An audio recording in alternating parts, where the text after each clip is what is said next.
Welcome home. We are WNST, AM 1570, Towson, Baltimore. We are Baltimore Positive. I'm positively with the very tall and handsome Mark Viviano. We're here at Fadley Seafood in beautiful Lexington Market. I'm smelling the crab cakes. I'm smelling the deviled eggs. I'm smelling the French fries, and I'm getting a little hungry. It's lunchtime. It's all brought to you by the Maryland Lottery. I have the Raven Scratch-Offs. Excuse me. I'm out of season.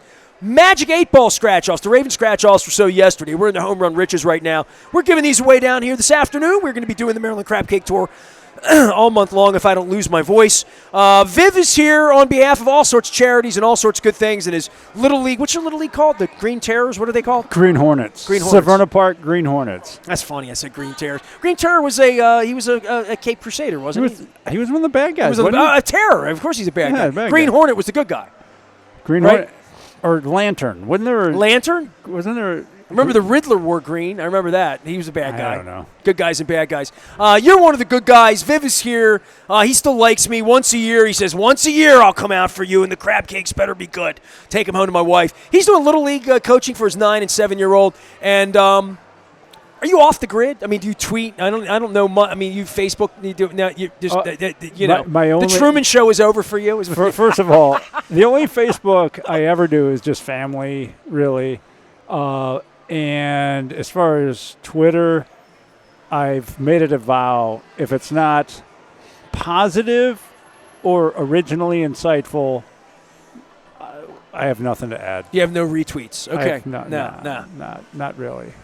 You done being famous except for where it's valuable? It's not even me even thinking I'm famous. It's that it can be stressful and it's unnecessary how things can be read, taken, attacked, pulled apart. It's like, it's just not worth it. Did you like doing sports radio when you did it? Yes, loved it. As a matter of fact, I loved it because I did too. When I took phone calls, I loved it. When I didn't, I stopped. Right? I could say but this. You started doing it around when I hated it. Just so you know, No. I loved it the first. Let me say years. this. Yeah, and I want to say this carefully, out of complete appreciation for everyone who listened. And one of the reasons I find your process and your shows appealing is that you have good guests, and you don't have call-ins, and I don't want to disparage people who call into shows, but I'm just not that interested. I'd rather hear your guests. I'd rather speak to guests, and I think people like to hear from experts or someone with experience in a certain field. That if we do our job well, we learn something from them. That's why I bring Luke on. He's corrected awesome. me 3 times. Luke is now my fact checker. So that's why I keep Luke around to make sure I stay in line. There are many reasons to keep Luke around, and Luke is one of the most popular. Does Luke have to pee, or is he? Hardworking. Are you okay? You going to come in? This is a walk-on. We just started the segment, man. That's perfect. You're late. It's 1:01. He's one. I don't want to hijack your segment. No. Get in here, man. Baltimore sports royalty right now. No. This is the guy. I have had so much respect for. I don't know, Ness. We talk about it a lot. I love Luke too. This guy. And I know I'm speaking to the choir here, to your listeners and to your viewers. But I can say this as a guy who was in the trenches and in the locker rooms, and this guy is just solid. He is kind, hardworking, thorough, likable. He's all the things. And he puts up with me. That's the thing amazing. That is the amazing part of this guy. I told him somehow you have not soiled him. We're going to do radio we do radio at these odd hours. It's 6 in the morning, at 2 at night. We're in Toronto. It's the fire alarm went off at 5:51 in the morning at the Sheraton in Toronto. It did. And I'm like, well, there's the wake-up call, but I don't know how we're going to do radio. This is literally Friday morning. So I've done a couple hundred nights in hotel rooms over 15 years at Super Bowls, spring training. So we have this whole thing, but we're rarely in the same room together. Well, that's cool. This is really unusual. It is. Let me say, we only get together 4 or 5 times a year, and it's usually here. It's the crab cake. Now, It's the ball game 2 blocks away. and I'll just, as I'm literally between the two of you guys, I can share this as a media observer and consumer and former radio guy. What you two guys do as a team is that you are the emotional hair-on-fire tyrant with cause. Tyrant? This guy. That's not a nice thing to say. I thought you were Midwestern. And this guy is just calm, careful, buttoned down, and he can just. So in other He's words, less exciting. no, he brings balance. I agree with that. He brings back. And I can say when I did it, I was more. I don't blush much on the radio. You're making me blush, Viv. I was Come on more now. like Luke when I did it, but it's always good to have your fire. Like you're spitting nails over here, and he's like, well, I don't quite see it that way. I understand what you're saying, and then he'll bring it. He spits nails with me over beers at the craft bar in Toronto. They give him a press credential. You know what I mean? Yeah. So he's got to be careful, you know? No, I think he's original. I really do. Listen, all of us will have different conversations when we're not mic'd up. All of us can share, different points of view. But listen, it's still a job, and there are still ramifications for everything we say and do. And you do well what you do. You're incredibly good at what you do. And so's this guy. And you do it differently, and that's the beauty of this medium. It's good. This is a good thing. I'm dishing out compliments here. I'll take it. I Thanks. appreciate it. Yeah, that's all. Very much so. Mark Viviano's here. Luke is now on the set. Late. It's baseball season. I was going to say this if you hadn't walked up, so it's a great time to get you in. I went to opening day in Toronto as a fan. I went to opening day at the Orioles as a fan, and I walked around. You're in the press box. They moved you up in left field in Toronto, and I asked you if you walked around the stadium. You're like, nah, I did BP and did work. I mean, and we're all familiar with what that is. And I did the concourse, listening to fans, running into Oriole fans and friends of mine in Toronto. And then opening day here is such a special day that you have your vision of working and putting the pass on and going and doing it in the morning. I have mine of starting here at 10:45 in the morning with Chris Foreman, my buddy from Towson Town Torch, and we walked through 7 bars in a bunch of different places and into the club level. Opening day is the greatest day in the city again, to see people, to see friends, to walk around. People I'll only see on opening day. That's not the Preakness, it's not. It's opening day. And I think that inspires me in some way for what the new ownership can do. And I know it's going to be a little different tonight down here on Game 2, from a crowd perspective. But it does – I'll use a little Deepak Chopra on you here, Viv and Luke. It's pure potentiality, as I would call it. You see the potential, again, of what the Orioles can be. 2 years removed from 101 wins and the Angelos thing, and Wes Moore doing the Papa wave that he's still mad with me about for some reason. And a year removed from David Rubenstein buying the team and where we are in Angelos' death. They do have their own empty slate of orange that I saw on Monday. I don't know where it's going. And then they treated me, and I'll get into that. But they have a new thing to build from for his kids. He talks about his 9 and 7-year-old kids wanting to come to the games. Opening day is great in this city, and 2 days out from that, I experienced it. I went home. My wife said, "How did you do today?" I'm like, I had the greatest day ever. Look on my timeline. Look at everybody I saw. Look at the people. Where else in one day was I going to run into that many people who I love, who love me, and share a moment on a 75-degree day? And if it was 45 and raining, it wouldn't have been that. Yeah. It's funny. I was actually having this conversation with someone in the press box, albeit briefly. It wasn't an extensive talk, but you think about the Ravens and what they mean in this community, what the NFL means. It's king in American sports, and then there's everything else, right? Let's just call a spade, even as baseball guys. But you think about that, and no matter how much enthusiasm there is for the Ravens every year with them in the playoffs playing in January, the home opener for the Ravens still does not have the same vibe as opening day for baseball. It just doesn't. It's that cyclical feeling that you just mentioned. It begins again, talking about kids. I was thinking about it in terms of my niece is getting ready to turn 4. Are we going to try to get her to our first Orioles game this year? And it just has that different feel to it, that different vibe. You sit in the press box and, the sound system's better. They upgraded the speakers. I could actually hear the PA announcer from the press box, which, kind of sounded like Charlie Brown's teacher in recent years. But I was thinking about it in those terms of I could hear that. And now they have the in-game DJs. They have the in-game MCs.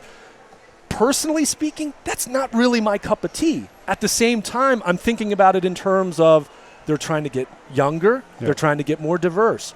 If it has more of an NBA feel or an NFL feel or a indoor soccer feel, who am I to say that that's wrong? Because we've said for years as older baseball guys, we want the sport to continue to thrive long term. And if that's the case, then we've got to put up with the organist isn't going to do it. Yeah. Same thing with the City Connect uniforms, which I'm very much a traditionalist with, home whites and road grays and maybe one alternate. But now you're seeing. When are they wearing their pajamas? Is that next week? That'll be next Saturday. They're going to wear their all orange. All right. So, wow. But is that the night before or after they give away the Rubenstein bobblehead? I can't remember what the date is for that. Check it out. But you just look at those things, and it is, I was thinking back to going to games with my dad and how it felt then. But opening day was special for all. We remember every opening day, sure. Right? I mean, you're an old son. You probably remember Cardinals opening day in the 70s. Clydesdales. I mean, Jay Gibbons in the snow. I mean, just any, like anything, right? But, I mean, opening day is special. And Viv, you covered it for years and years. I mean, Marty and Don used to have me on opening day. It's part of the documentary I did where I would come down here and they would set up in the dugout and broadcast from the break of dawn on opening day back in the 90s. I mean, that was part of local television. It was like a snow day for you guys, right? Well, yeah, and it is. It's such a spectacle. It really is. And you've got all the TV stations, all the radio. We would do live shots at 5:30 in the morning in front of the dugout. Grounds crews out, right? Yeah, well, and the guy with the food and the lemon shaky guy used to come down, Mark. The late, great Mark. Yeah, God bless his soul. So anyway, there's that. And I'll never forget this. BJ Surhoff one time. He's at his locker. BJ, I love BJ, but you got to know what you're getting with BJ. Always. He's a surly dude. If you don't know him, you're wondering, what's wrong with this guy? So he's at his locker. It's opening day. And the locker room is packed with reporters. Probably because Bill Clinton's there that day or something, right? No, it might have been. But anyway. But all of that happened, too. BJ's at his locker. He looks around. He goes, you guys will all be gone tomorrow. Let's get this over with. So for the players, it's the first of 6 months and 162 baseball games. For everybody else, the media and the fans, it's like, yes, this is awesome. Let's drink beer and go crazy. And they come back to work tomorrow, and BJ's right. Yeah. There's like your core of like 8 reporters and about 15,000, 20,000 fans on a good Tuesday or Wednesday night, whatever.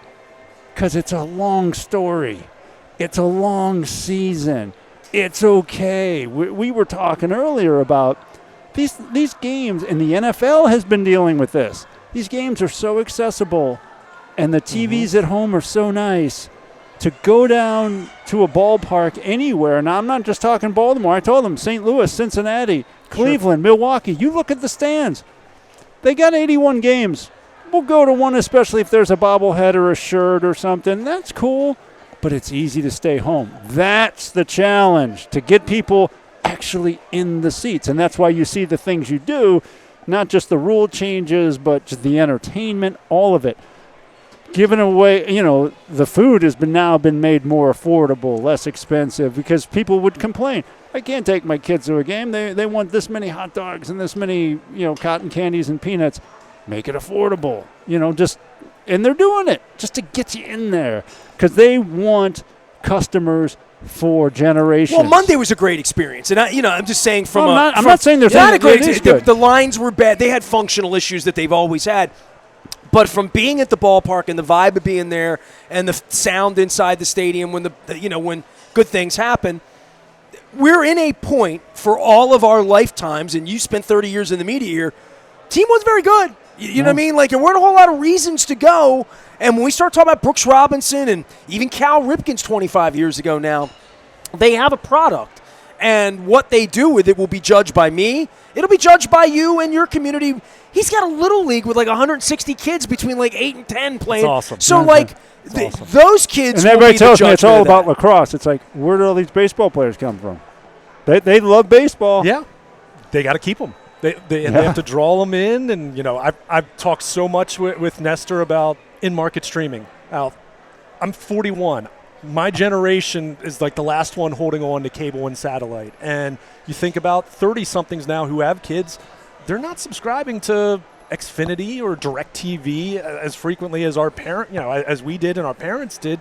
It's, you know, they need to cast as wide a net as possible to get those youngsters watching games with their mom or their dad or their uncle, and not just playing it on the field, which obviously is amazing, but to actually start following the sport and start. Well, one one of the problems is you went to the game Thursday, and you had the press credential Thursday and Friday. I paid to get in Thursday in Toronto. Friday night, I'm like, I'm 6 blocks away. Do I want to pay and go to the game or not? And I had a blister on my heel. I knew I was going to spend all day Monday. It's inside. And I was like, I don't feel like being I was at the ballpark 12 hours at Sky Dome on Thursday. And I'm like, well, I'll just watch the game. And then I'm like, and I went out to happy hour, and I struck up conversation with the bartenders out in Toronto. Like, the game's not on anywhere tonight. And I'm thinking, oh, the game's not on in Baltimore either. Yeah. Like, you know, and the second game of the year, if you're out in Baltimore on Friday night, if you're out anywhere in Toronto, a big metropolitan city, the game's not even on. I mean, that's really problematic. And if Katie Griggs were standing here, as she should, and talk to me, like, they should be thinking about that and what they're doing in restricting the game, because your kids love the game, but if they want it on Friday night, you don't want to buy Apple TV, or what if you're out of state, if they're streaming, creating fans is the glue. My mom at the end of her life had problems with Masson 1 and Masson 2. Yeah. That's an easy problem. Why the Nationals on tonight? Whatever. But just making it so easy. And Luke was watching the game on his laptop. We were in Buffalo. I told him the story about the young man in Buffalo whose father we dined with last week. Luke had the game on at the airport watching it. And I'm like, man, that's an incredible picture you're getting on a stream at an airport. Even with my dirty Wi-Fi. screen. I try often to clean a screen. But, Luke's into it and brings it with him. I'd like to think that if I'm driving to Ocean City on a Friday night for a game and my wife's driving in the car, I can listen to BAL. But I'd like to be able to think I can watch the game anywhere I want, anytime I want on this, and not have it be a decision or like a taxi meter that every time I want to watch the game, because I sat in the hotel room on Friday and I did not watch Friday night's game. Yeah. I watched the pitch cast. I had MLB TV on in my hotel room. They were showing me the Pirates and the Marlins. I'm in Canada, dude. Yeah. The hockey game's on, and the hockey game's on, and the hockey game's on, and the Raptors are on, and college basketball was on. And I'm thinking to myself, if I'm a Toronto in Toronto, well, I don't need a baseball game tonight. Think about this. And we talked about how there's 162 of these games that are parsed out over regional sports networks and these other carriers. That's 162. In the NFL, guys, we've seen it. They've gone to Amazon Prime. They've gone to Netflix. They've gone to Peacock. Mm-hmm. And I did not watch a playoff game last year that I wanted to watch because I would have to have subscribed to Peacock. That's the NFL. That is the king of kings here when we're talking sports. But the consumers are going to talk with their legs. Well, they always do. I did. It was like Thursday night football is his thing. He's about to go into it. I can look at it. Right. I mean, and this goes right with what Viv just said. We have this culture on social media, and that's a given of complaining about things. Whether it's justified or not. But all you hear as sports fans over the last decade has been complaining about how bad the Thursday night football product is. Everyone watches it. Yeah. At some point in time, and you spoke as a consumer. You didn't watch it. I watched it. And really, that's what it boils down to. I went to Hollywood Casino on a Saturday. I mean, it was 8 o'clock. The Chiefs and the Dolphins played a playoff game 2 years ago. I didn't watch it. But you just view it through that lens where it's just, look, same thing with any establishment, their prices, right? I mean, if it's too expensive for you, you don't go there and eat, right? And then you may never go back. That's my point. Sure. My point is, if I had a great time at Open Day. I want to go back, right? Right. So keep going. I'm sorry. But the problem, specifically with streaming, and Thursday Night Football's into this, baseball's into. I mean, it's all the sports. The NBA is getting ready to roll out their new TV deal. There's a lot of streaming involved with that, as they're going to be off TNT and they're going to be on other outlets. But the fact of the matter is, if enough people do subscribe to it, right, their bottom line and their profit is going to be that's going to make the owners happy. Now, we've talked about that in baseball. They've been so short-sighted in terms of trying to maximize every penny they can get in the here and now. I think it's been detrimental to the long-term health of the sport, as we've talked about baseball being older. But I'd love to sit here and say, oh, yeah, don't do Apple TV, don't do Peacock. I think it's naive to think that it won't be. But what they need to do, and this is why I've said, you need to have an in-market streaming option. Like Masson needs to be something that someone can pay $20 a month and access. You're seeing it around baseball. It's $20 to $30 a month. Maybe the Dodgers are $35. And you only have to buy it to 6 months? Yeah, you can do that. So it's $120 a season? Or you can buy it for a full year and they discount it and they can get some extra revenue that way. But, figuring out that price point that, and I say this to you all the time. We have to remember, we cover this as our livelihood. We watch every game because it's our livelihood. He doesn't anymore. Right. Thank God. And full disclosure, there are Friday night games I don't watch because, if they're on the road and I'm not at the ballpark, I'm probably watching a movie or hanging out with friends or something like that. But everything we just mentioned, you have to make it as accessible as possible. You have to cast as wide a net as possible. You have to it shouldn't disappear from cable and satellite because you don't want to alienate your 70-year-old Friday fans nights either. I'm going to hang out with my friends instead. Anytime in my lifetime I've hung out with my friends on Friday night in this city, the game's been on. Sure. Wherever I am, the game is accessible. Right. But it's really, it needs to be there. I mean, the beauty of baseball, and this is what Viv was just talking about a few minutes ago, about how opening day is this extravagant event that means so much to so many different people in this city and other baseball cities around the country. But then the season settles in the day after. And you're not going to have everyone glued to the TV that night, and you're not going to have 45,000 people at the ballpark that night, but it's always there. It's comforting, whether your life is going great or whether you've going through some tough times, and baseball is just something that's there. I mean, for a baseball fan, I think that's the beauty of the sport because they do play every day. Not to sound overly romantic about it. Every time I was going through tough times, I was wishing routine. I was a Yankees fan. But it's routine. It's Used to be. It's there. It's there if you need it, if you really need it, if you want to watch it, or you might not watch it that night, and that's okay as well. But you want to have it accessible. That way, when people do want to watch it, you're not making them jump through hoops in order to do it. Yep. Viv, what do you think of the pitching? Let's go. Come on, let's talk some baseball here. Nobody has. I'm going to sucker you into it. That's what he says. Nobody does. We concentrate on the local teams. I do this with the Orioles, and I do this with the Ravens, and I did it professionally for a number of years. We panic when we look solely at what you have. Once you fan out and say, well, pretty much everybody's dealing with the exact same thing. And it's going to be about your ability to weather the adversity that you have that everybody else has too. How do you adjust to that? What is your minor league feeder system going to bring up to fill the holes when Colton Cowser breaks his thumb sliding into first base? What do you got?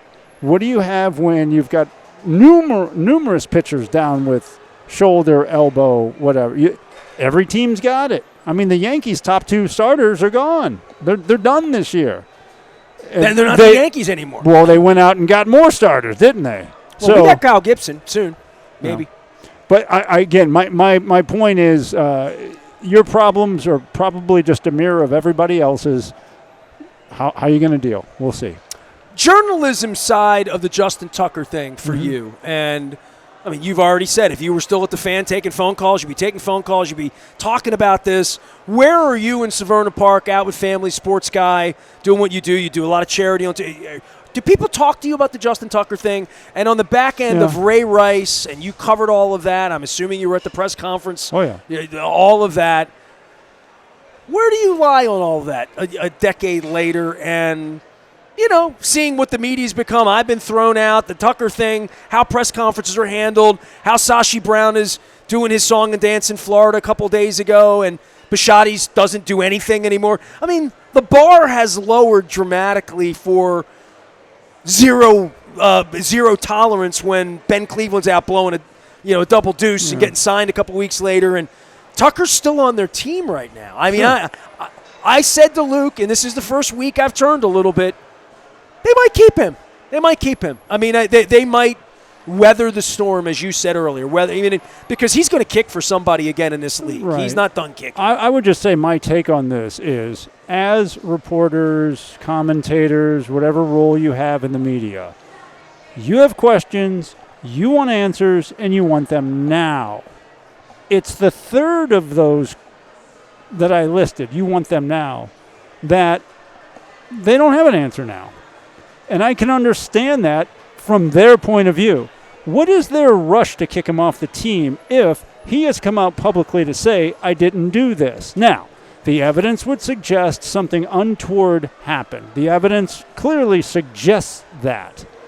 But you can't get rid of him on a suggestion. There has to be a thorough investigation. Is it taking long? Yes. Is it taking longer than many people wish it would? Maybe so. But it's still got to happen. You got to let this happen. You can't just, I understand. There is a vindictive nature of even the hint of him doing this, he should be done with. It's like, you can't do that. I understand the emotion. I understand the gravity of the allegation, but you have to let them find out exactly what it was and then move forward. So it's good to ask questions. It's good to want answers, but you can't get them when we want them because they're going to tell you when they know. And they may know now and they're holding back. I don't know, but it's their entity. They do control it. Do you trust an NFL investigation at this point? I do not. As a matter of fact, given my circumstance as a media member who was treated the way I was treated, that's all on the record, they were to call me, I don't know that I trust them to even talk to them. You know what I mean? Based on the Daniel Snyder situation and based on oral reports and based on John Gray, I do not. I trust if they found the Jeffrey Epstein files that they would cover it up. I don't find that they would be forthcoming about anything because that's not been my experience with the National Football League. It's fair to be skeptical. But that's all we have, right? We have their investigation unless you, like the Banner did some hard digging and that's real work they did. Now, the allegations out there, there's not a criminal charge as of now or anything of that nature. So all we have is that investigation that you don't trust. I think that's exactly all we have. What you're saying is what John Harbaugh will say the day they say Justin Tucker's still our kicker. Because they can, like everything you've just pointed out, they can. There's no evidence, there's no this, there's he said, there's she said. Yeah. Our investigation turned up, scant actual, there's no allegation. He's going to kick for somebody. I mean, for somebody in the league, he's not done. And maybe not sure should he be at this point. I don't even know the crimes and misdemeanors part of this a decade later. Right. I just know it's a really sticky circumstance for them, and they haven't handled these well in the past. And that's the part where when journalists aren't invited in, when they've taken the tack they've taken after Ray Rice with the ownership and leadership. I said to him the other day, I've loved the Ravens. You've known me since the Ravens got here. You knew me before the Ravens got here. I wanted to love them. I embraced them. I love them. They do things that make it very difficult for me as a journalist, as a fan, as a PSL holder, as a person who's invested millions of dollars and thousands of hours in them. Yeah, they make me ashamed of them sometimes.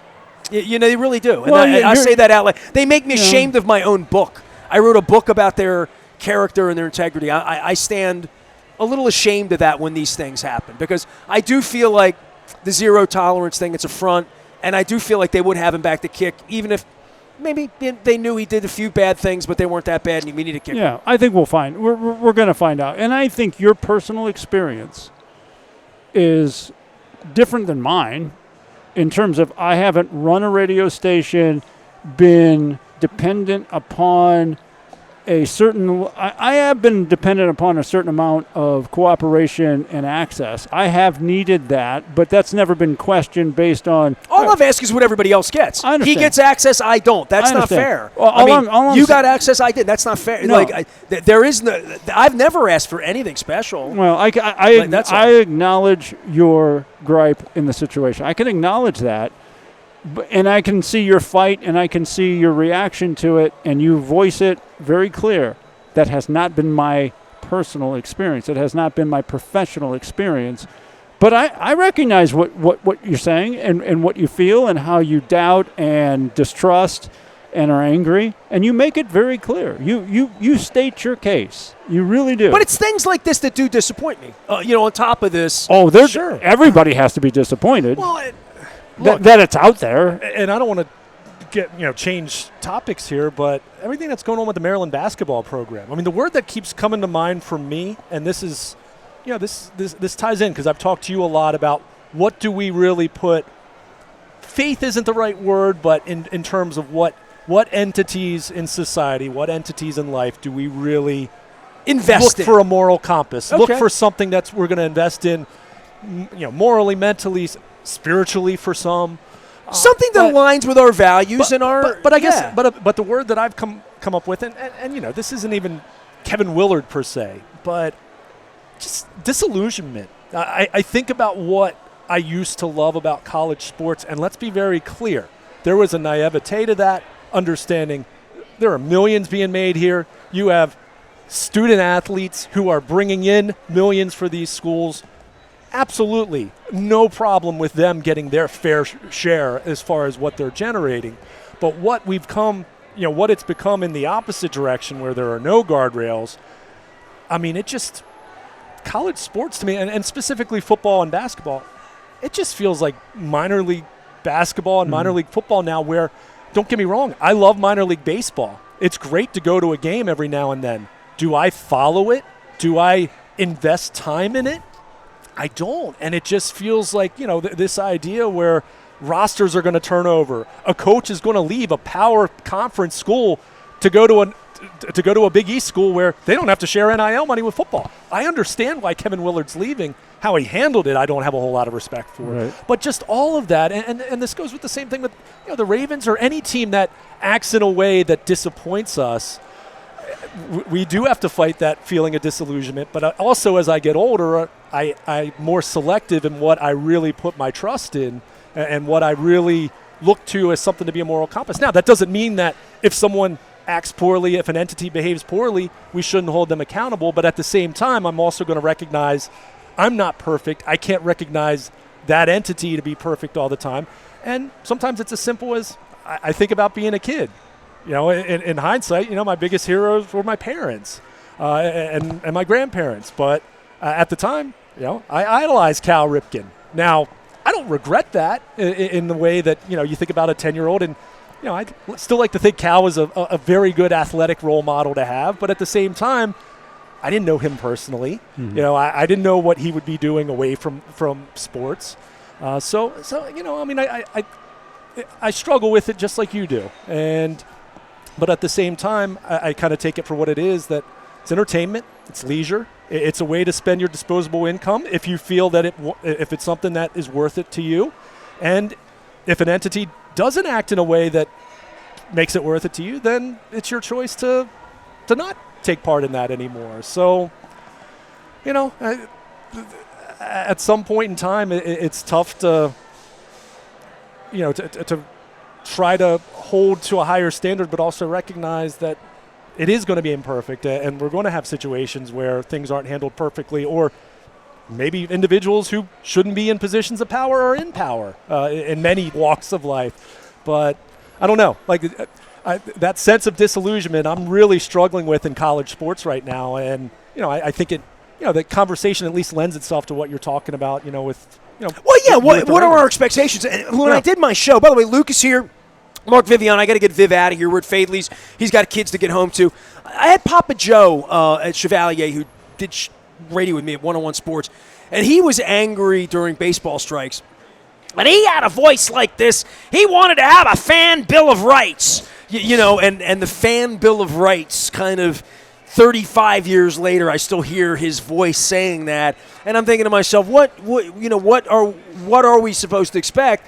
And the other part is then don't invest in it, and that's the arrogance of them. If hey, you don't like it, don't come to the games, right? Or you don't like it, don't watch, right? Yeah. And that would be true. Nils Lofgren came on 2 years ago and said if the Springsteen tickets are too much, then you're not going to come. Yeah. It's simple as that, and somebody else have to take the ticket, and that's that. That's business in America, but the baseball part and the sports part for community, that's where my Baltimore positive kicks in, my Dundalk kicks in. My dad loved the Orioles because it said Baltimore on it. My dad loved the Colts because it said Baltimore on it, and there was a part of that they have really lost the short-sightedness of the value of community when the Jacksonville Jaguars play half their games on another continent, right? They're really – the Raiders have moved around so much that they're just – a team from outer space without a home, right? And the Yankees are so large, and Duke basketball and some of these entities, you mentioned EPL soccer, you know what I mean? These Manchester United's a worldwide global brand. I don't know how important they are to the smokestacks of Manchester anymore, right? And that's part of where it gets out in front of it when we're giving civic money. By the way, enjoy the press box, dude. By the time Viv gets back to the press box, it'll be in left field, right? They're going to be moving the press box. Right? I haven't seen the new football one either. The Kevin Byrne little box, it's up in the corner. I It's up in the understand. That's okay. Yeah. That's These guys are adaptable. I mean, this is we have to be. I remember having a conversation with someone 10 years ago. I said, I mean, this is prime real estate. Like, look, don't get me wrong. I love sitting here. I'll be disappointed when it's moved. I also am not naive enough to recognize that, I'm only a small part of this. Now, that's not to say there isn't an important place for media, but we also need to have some self-awareness and saying, this is their place, that it's a business for them, and this is prime real estate, and we can still do our job. Because the point you were making earlier, even sitting right behind home plate, I still can evaluate how a pitcher's really throwing the ball way better on TV than I can sitting in the press box. So I mean, I even sound self-contradictory if I'm going to complain about it too much, but I will miss the view because it's a beautiful view. Well, the last thing I'd say, Viv, is what good is the media if they're not going to answer the questions anyway? Well, they're going to answer them on their time because they control the message now more than ever. And I think that can be a source of the frustration for those of us who want the answers now. They want it on our time. They're going to control it. I just want them to be honest. That's all. That's really the issue for me. I want some integrity behind that. That's been the disappointment for me. That's a fair ask. And if when you get the answer you don't feel it's honest, then there's another question that should follow. And they should be held accountable if, in fact, that becomes the case. And then that's our job. That's our job for the people. They control the message, yet oftentimes the message has to pass through your microphone or used to be my microphone, and then it's left for us to distill what that is, how true it is, and present it in a manner that may offer more questions. It never ends, and that's okay. We had a wild thing happen the other day that he and I talked about when they moved the opening day. They moved opening day back an hour, and Luke's like, why do I need to send a text out? Every person that bought a ticket has a digital ticket. They have their email, they have their number. They're just going to directly hit them and say, if it had been 3 hours, I would have sent it out because that drastically would have changed people's plans, but half an hour, it was kind of like, I think anyone that's going to really matter for was going to know. But because they're in touch with their customer, which is good for them. They should be. They're very good. Mark Viviano's got children. He's got Little League. He's got crab cake take-home responsibilities here today. Luke Jones is going to stick around. Ron Cassie will be here from Baltimore Magazine. I'm looking forward to having Ron and Luke get together and talk a little baseball as well. Viv, I love you, man. You're, once a year. All these years. Once a year, he loves same time next year. You love me once a year, but I listen to you guys all the time. Why?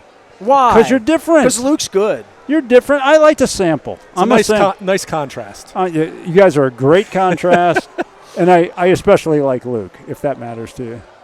I knew it. He'll like me when I get him the crab cakes. The check's in the mail, Viv. Luke's coming back. Viv is getting out of here. I'm sticking around. It's all brought to you by the Maryland Lottery. Have the Magic 8-Ball scratch-offs. Have a handful of these. Once these are gone, Roz, send help. We're going to be at Costas next Friday, honoring the life of Mr. Costas. We're going to be at the Beaumont the week after that on the 18th, 17th. Don't quote me on this. We're going to be at Cooper's Pub on Wednesday the 23rd. Don't quote me on that. And the 30th, I know we're going to be at Coco's on the 30th as well. Jamie Costello's coming out. I'm getting all the washed up, retired, hanging out, playing Little League, hanging with their children. Bring it. You guys worked your ass off. You did everywhere I was, you were, and all those years and more. Right? Once they let you in and didn't let me in. So the fact that you're off being happy when I see you on the internet, and why did everybody move to Anne Arundel County? You, Jamie, you're always happy on the internet with your children. It's all good. Children, it's the greatest blessing God has given me. Amen. It's the best. Plug all your charities. Tell everybody how they can help you out on Tuesday morning feeding beautiful people in Baltimore. All right. St. Casimir Church in Canton. Drop off lunches with, bologna and cheese sandwich, chips, and another. Don't call it bologna. Call it mortadella. Whatever you want to call it. Make it sound better. You know? And we gather them up, take them to Helping Up Mission and the beans and bread. At St. John the Evangelist in Severna Park, there is a food pantry there. Hey, if you need it, find food there. If you can donate. I talk about food insecurity all month in February, and it's people give at Christmas and then they forget, and people need food all year long. These food pantries need help, period. Maryland Food Bank. Fellowship of Christian Athletes, Monday, May the 19th. Go to fcabaltimore.com, get more information. That's their gala event. What's up, Frank Kelly? Great. Go ahead. Frank Kelly will be there. Did I get everything in? Casey Cares. Casey Cares. Oh, the Casey Cares 5K at the zoo is coming up in August. Zoo? Yeah. I'm having the zoo on today. I'm having Mike over from the zoo. We're going to talk about the Spring Lights Festival. That's the place to do it, man. I saw the leopard a couple weeks ago. I think the Brigance race is also at the zoo. Don't quote me, but I think it is. You take your niece to the zoo yet, dude? I don't know. No, you haven't. I have not. You're taking I have not. That's it. Luke's taking his nieces. He's got two. The little one won't remember, but Scarlett will be fine with. She afraid of animals? Oh, she loves animals. She reminds me of my dad's mom, who was the biggest animal person ever. Well, get over to the Maryland Zoo. Viv, support everything he's doing. He's one of the good. You're one of the good ones, Viv. We're all good inside. We just got to let it out, right? Right, Luke? Amen.